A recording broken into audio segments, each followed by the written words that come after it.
अस्सलाम वालेकुम and welcome to जोर का जोर। आई होप आप लोग खैरियत से होंगे और अच्छे से अपना ख्याल रख रहे होंगे। Another day another show and as soon as we were about to start the show, खबर हमारे पास अच्छी आ गई दैट पाकिस्तान अंडर 19 टीम ने एशिया कप में जो है वो यूएई अंडर 19 टीम को 70 रन से शिकस्त दी। दे वन बाय 70 रन और जो है जीत का सिलसिला आगे बढ़ रहा है। दो के रीसेंट पास्ट में अभी जब एक दो दिन पहले पाकिस्तान अंडर 19 इंडिया अंडर 19 के साथ खेली थी, उस वक्त बड़े डाउट्स क्रिएट किए जा रहे थे पाकिस्तान अंडर 19 टीम पे, बट इवन देन ये लड़के बाउंस बैक ज़रूर कर रहे हैं। बट क्या UAE is the only spot या क्या अपने मुकाबल अपनी बराबर की टीम्स पे जो हैं अभी भी कहीं ना कहीं कोई ना कोई कमी पेशी आती है कि नहीं आती है?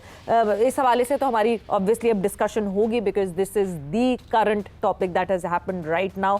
बट साथ ही साथ शान मसूद जिनको जो है इंटरनेशनल क्रिकेट के लिए एज कंसल्टेंट हायर किया था पीसीबी ने, हायर क्या किया था, अब तो बातें ये आ रही हैं कि वर्बली ही बात हुई थी, ऑफिशियली रिटन में कुछ हुआ नहीं था और अब उसको रिकंसिडर किया जा रहा है और नहीं अब वो कंटिन्यू करेंगे क्योंकि एक प्लेयर का कंसल्टेंट होना सही। जब सब ये बात कर रहे थे तो उस वक्त शायद पाकिस्तान क्रिकेट बोर्ड को ये बात अच्छी नहीं लग रही थी, मगर अब शायद किसी ने समझाया होगा पाकिस्तान क्रिकेट बोर्ड के डिसीजन मेकर्स को, पाकिस्तान क्रिकेट बोर्ड के चेयरमैन को कि नहीं जी इस वक्त ये डिसीजन लेना गलत है because obviously he is the test captain. और जहाँ टेस्ट की बात कर रहे हैं so Azhar Mahmood is done with his stint और वो 2 महीने जो एक्स्ट्रा उनके कॉन्ट्रैक्ट के रह गए थे जिसके लिए वो टेस्ट के कोच बने थे वो सिलसिला ख़त्म हो गया।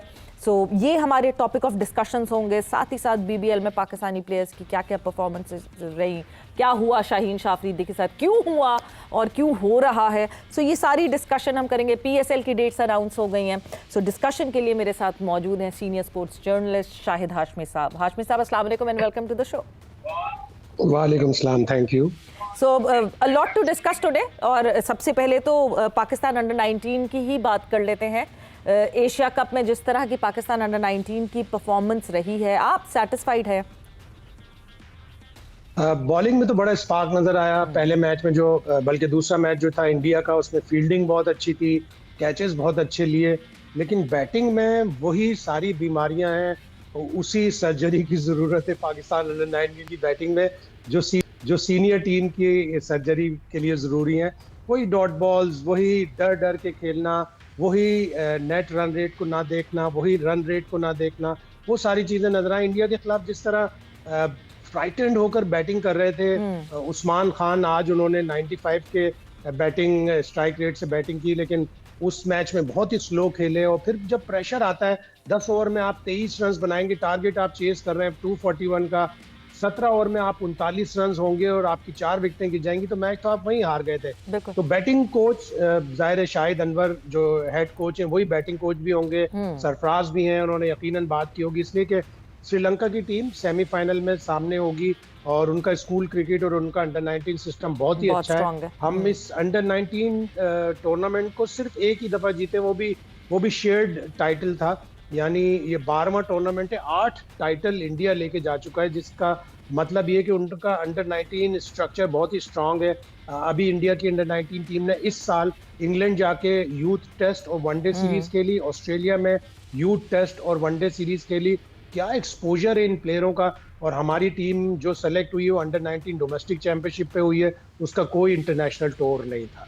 बिल्कुल, ये सबसे बड़े मसाइल हैं क्योंकि हम हमेशा बात करते हैं grass root level. Pakistan cricket board school cricket तक सोचने की बात कर रहे हैं, मगर स्कूल क्रिकेट से ऊपर जो अंडर 19 का ये पूरा सिलसिला है, मेरा ख्याल से ये यहाँ पे भी सोचना ज़रूरी है। मगर ये एक चीज़, एक जो वो कहते हैं ना नेचर ऑफ अ टीम बन जाती है, एंड ये नेचर अंडर 19 हो, पाकिस्तान शाहीन्स हो, पाकिस्तान की नेशनल टीम हो, ये सबके साथ है inconsistency in batting and not playing according to the game requirement. ये मसला है और ये वुमेन्स टीम में भी है। तो ये nature over the period of time Hashmi साहब बनी है, बिकॉज मैंने रीसेंट पास्ट में ये होते हुए देखा है, वरना हम थोड़ा सा और पास में चले जाएं तो हम तो वो टीम है जिस वक्त T20 इंट्रोड्यूस नहीं हुआ था तो हम ODI में T20 की तरह खेला करते थे।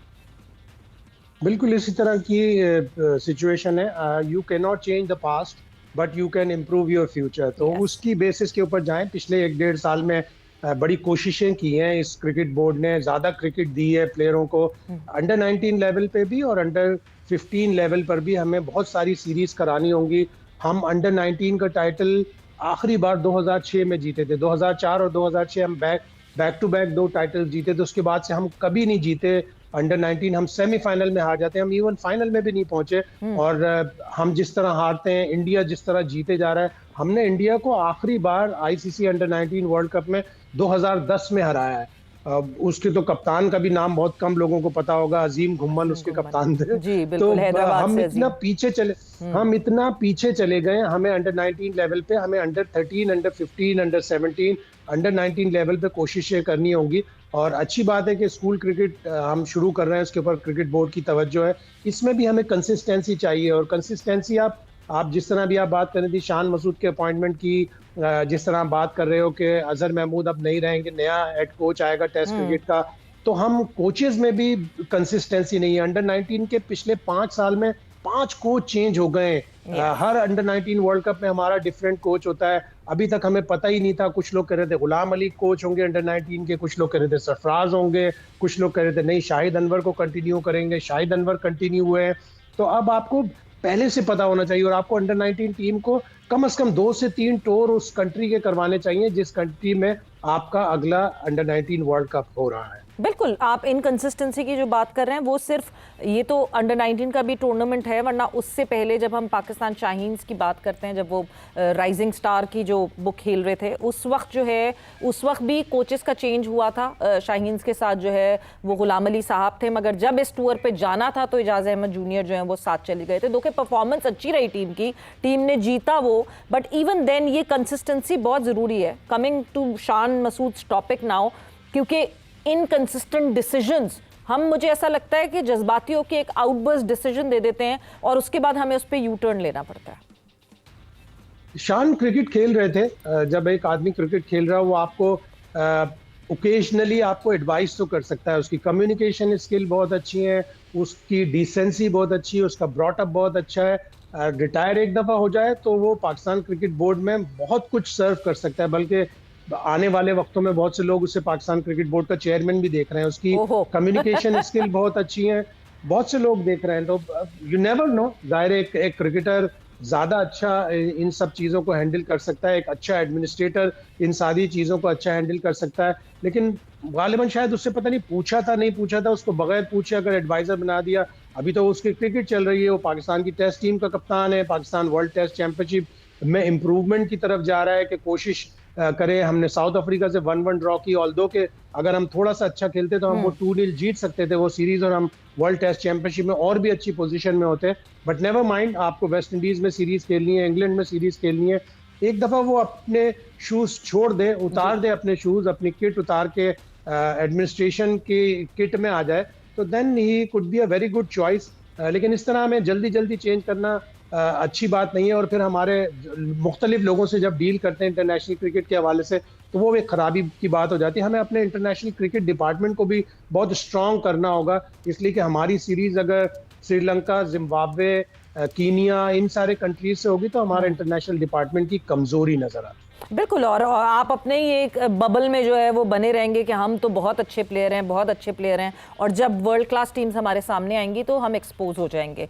बट जहां हम बात कर रहे हैं वही इनकंसिस्टेंसी की ही उस कहानी को मैं आगे लेकर चलती हूँ। Inconsistency in the dates that we bring forward, और उसके बाद तब्दीली करते हैं। PSL की दोनों टीम्स की पहले जो है जो बिडिंग डेट है उसमें चेंज भी आया, मगर उससे पहले जो है जो लास्ट डेट है जब आपको बिड अपनी सबमिट करवानी है, उसमें चेंज पे चेंज आया जा रहा है। पहले 2 दिन का शिफ्ट हुआ था, अब 1 हफ्ता और आगे हो गई, which means I believe 22 December is the date जिस पे आपने अपनी बिड्स जो हैं वो जमा करा देनी है।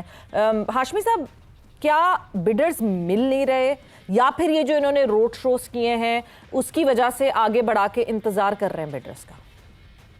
इंटरेस्ट तो शो किया है बड़े इन्वेस्टर ने। इंग्लैंड में भी, इंग्लैंड से मुझे 1-2 फोन आए, अमेरिका से मुझे 1-2 फोन आए। थोड़ा सा उनको एक एंग्जाइटी थी कि बहुत ज़्यादा पैसे हैं, लेकिन जब उन्हें बताया गया कि आखिरी टीम जो मुल्तान सुल्तान की जब बिकी थी, मुल्तान सुल्तान ने उसके $6.3 मिलियन पर ईयर के दिए थे, तो $6.3 मिलियन से तो ज्यादा ही होगी। अब जो भी कोई नई टीम आएगी, may be $8 million, may be $10 million, जो भी वर्थ होगी।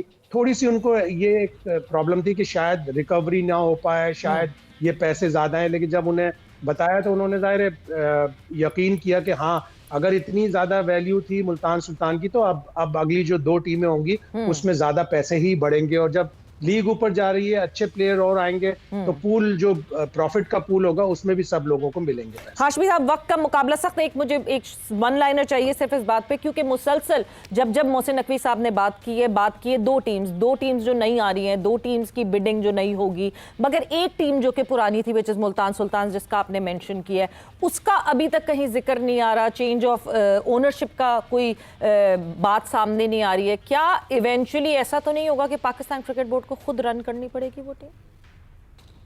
ऐसा भी ऑप्शन है। बिग बैश में तो सारी क्रिकेट ऑस्ट्रेलिया ही चलाती है, सारी फ्रेंचाइज। अच्छा यही हो, वन लाइनर अच्छा यही हो कि मुल्तान सुल्तान अली तरीन को ही मिल जाए, जिस तरह उन्होंने एकेडमीज पे काम किया है, जिस तरह उन्होंने मुल्तान सुल्तान को अपना टाइम, अपना वक्त, अपनी एनर्जी दी है।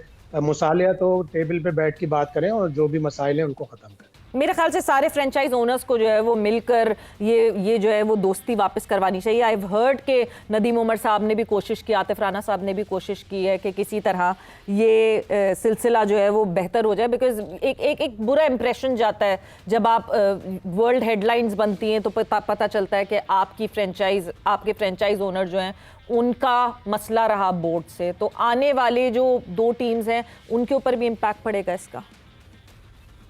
बिल्कुल पड़ सकता है, और अगर ये पीसफुली सेटलमेंट हो जाए, दोनों पार्टीज आगे बढ़ें, दोनों जो अपनी थोड़ी बहुत गलतियां थी, स्पेशली मुल्तान सुल्तान की जो गलतियां थी, वो कबूल करें, वो माने कि हाँ मुझे मीटिंग में आके बोलना चाहिए था, ना कि पॉडकास्ट में जाके बोलना चाहिए था, ना ही मुझे वो टर्मिनेशन जो नोटिस था उसको फाड़ना नहीं चाहिए था। ये सारी चीज़ें दूर करके आए। मुल्तान सुल्तान ने अच्छा खासा अचीव किया है, उन्होंने टाइटल भी जीता है, उन्होंने अच्छे प्लेयर्स भी प्रोड्यूस और ग्रूम किए हैं। तो अगर वही ओनरशिप हो जाए तो बहुत ही अच्छा हो। तो मतलब ये कि अपने ईगोस को साइड पे रखें और पाकिस्तान क्रिकेट को ऊपर रखें और ईगोस को साइड पे रख के इस मामले को सेटल करें। अली तरीन और सलमान नसीर साहब के लिए या मोहसिन नकवी साहब के लिए ये मैसेज है। बट थैंक यू शाहिद साहब, बहुत बहुत शुक्रिया, thanks a lot for joining in. और ये आज की जो है ये अपडेट थी। अंडर 19 एशिया कप पाकिस्तान ने जीत लिया एंड सेमीफाइनल में पाकिस्तान अंडर 19 टीम मद्दे मुकाबिल होगी श्रीलंका अंडर 19 टीम के। एंड विद दैट जोर के जोड़ का वक्त यहाँ पे खत्म हो गया है। Savera Pasha signing off. Take care, bye bye, अल्लाह हाफिज।